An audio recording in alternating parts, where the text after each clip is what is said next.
Alright, mula kay Melvs Castle mga kapatid, nagulat ang China. Nagpapanik na, sabing ganun. US missile launcher, pinalibot na sa China. Kikilabutan ka talaga, sabing ganun mga tol. Ito, binasa lang natin yan sa title. Well, bibigyan natin to ng reaction video and commentary, pati na rin opinion mga tol. Batay lamang to sa mga mapapanood natin, mga maririnig natin. At bilang isang Pilipino, pwede nyo ako samahan dito. Pwede kayong magbigay din ng sarili ninyong opinion at sarili ninyong commentary sa comment section sa ibaba. Pero bago natin to simulan, syempre huwag mong kalimutan mag-subscribe kay Melvs Castle. Nakalagay po ang link sa may description. Itong video panonoorin natin, pwede mong puntahan at huwag mo rin kalimutan mag-subscribe sa kanya. Alright? So, huwag na natin patagalin to. Click mo na rin ang notification bell pala, no, para ma-notify kapag may mga bago tayong reaction video. Huwag na natin patagalin to mga tol, panoorin na natin to. Ito na nga ang katapusan ng China. Bukod kasi sa kinakatakutang missile na mayroon sa Batanes, balak rin ng US Army mag-deploy sa Japan ng ganitong klaseng mid-range missile. Ito na ang sitwasyon ng China ngayon. Baka pati sa Taiwan mag-deploy na rin sila. Taiwan, Korea, ganun na rin, no? Pinapalibutan na ng pampasabog ang pintuan ng mga Chinese. Ang nakakapagtaka lang talaga, napakadami rin daw ang missile ng China, diba? Finiflex pa nga nila sa mga video. Oh, puro tubig naman ang laman yan. Tapos ngayon, duduwag-duwag na.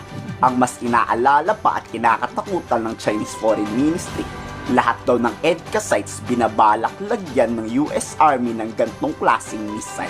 Ito na talaga ang katapusan ng mga Chinese. Tapos kahapon nag-aangas-angas pa tong Chinese general. Tapos ngayon tila naging maamong pusa naman tong Chinese Foreign Ministry. On the US deployment of mid-range capability missile system in the Philippines, China has made clear our opposition more than once, sabing ganun. So ilang beses na daw nila to kinontra. 部署中导，中方已多次表达明确的反对立场。美菲此举挑动地缘对抗。 This move by the US and the Philippines incites geopolitical confrontation, escalates tensions in the region, and harms regional peace and stability.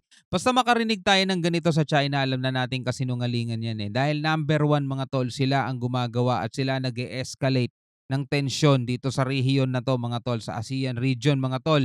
Diba? Sila ang nananakit, nanghaharas, sila ang nambubulas mga tol, sila ang nangaagaw ng mga lugar na hindi naman kanila. So sa madaling salita mga tol, sila talaga ang ugat ng kaguluhan dito. Wala nang iba. 加剧地区的紧张局势，破坏地区的和平稳定，以引起地区国家的高度警。 It has aroused high vigilance and concerns of countries in the region. Ako po, yung mga country na yan na sinasabi niyang nagising, 'di ba? Dahil sa kanila mismo, dahil sa China mismo. 和关切， Makapagbintang naman 'tong mga 'to. 菲方应当清醒地认识到， The Philippines need to have a clear understanding of the real intention of the US. Kaso mas nangingibabaw yung intention ninyo eh. 'Di ba? Mas nangingibabaw yung intention ninyo eh. Kasi ito malinaw talaga, intention ninyo gusto niyo sakupin at gusto niyo ipagdamot mismo sa amin, yung mismong amin. Yung mismong lugar namin, mismong soberanya namin, inaagaw ninyo. Yun ang mas malinaw para sa lahat.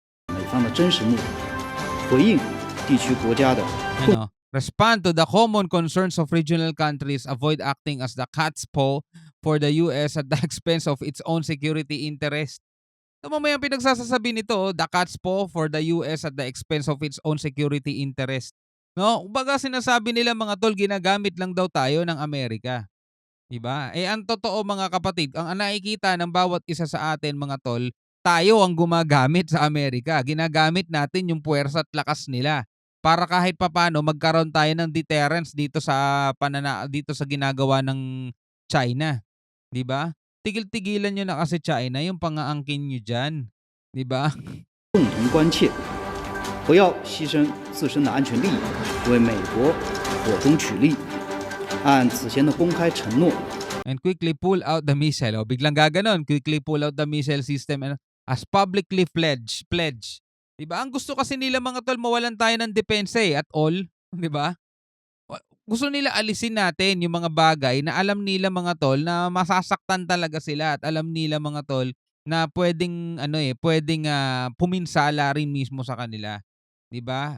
Ito yung parang pinakahadlang eh. Yang missile na yan mga tol kung ba't di nila magawa yung mga ginagawa nila, yan yung hadlang. 'Di ba? Pag inalis natin yan, edi parang nag-open ano tayo, open gate sa kanila, 'di ba? Tulad nga ng lagi nating ine-example mga tol, 'di ba sa isang building, lalagyan mo ng electric fence, lalagyan mo ng mga CCTV, lalagyan mo ng guard. Bakit? Para hindi ka pasukin ng mga masasamang loob. So ganun ang ginagawa natin, nagpo-position tayo rito mga tol ng mga pandepensa natin para hindi tayo pasukin dito ng mga masasamang loob. O 'di ba?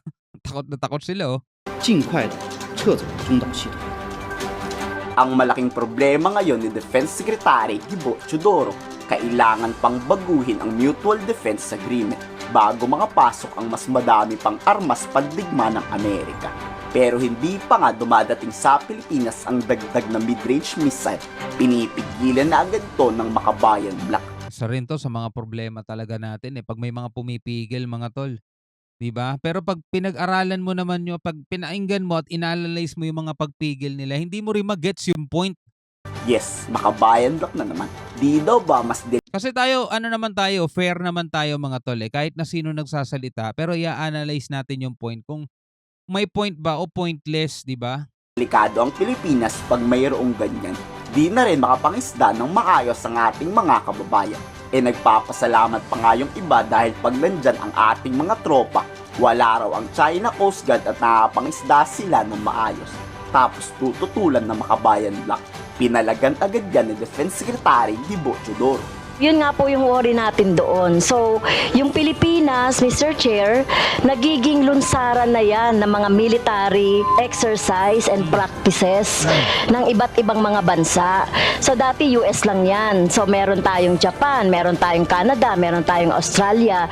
So, ano na lang ang tayo na lang talagang ginagawa na lang tayong military. Kung nagsasalita siya, kala mo talaga alam na alam niya lahat, eh. Kaya 'to sinoplak ni Gibo Chodoro. Siyempre siya yung Department of National Defense Secretary mga tol. Alam niya, 'di ba? So pakinggan natin yung sagot ni Sec Gibo. exercise. Hindi lang po Pilipinas ang site sa ASEAN ng multilateral exercises. 'Di ba? Soplak agad. Kung nagsasalita, Pilipinas lang. 'Di ba? Pilipinas lang. Balikan natin. Pilipinas lang daw ang tanging bansa na pinagdarausan ng mga ganyan.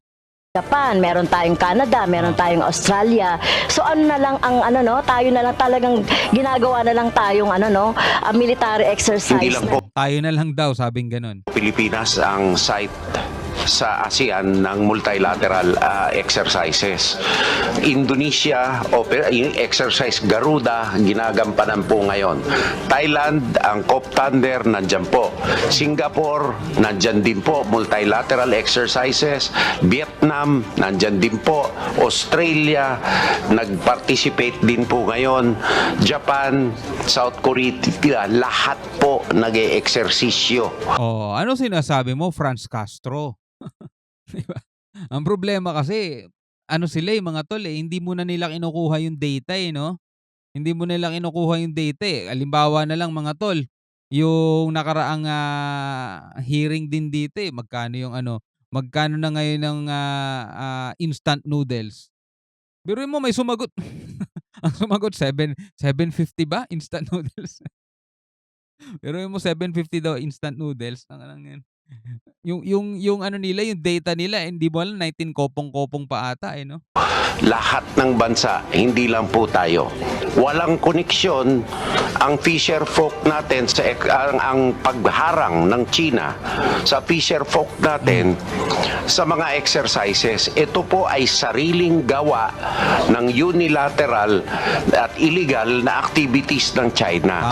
At pag tayo po ay bibigay dito, we are appeasing them and not negotiating with China. Paano lalakas ang depensa ng bansa kung tutol agad? Magpasakop na lang kaya tayo sa China?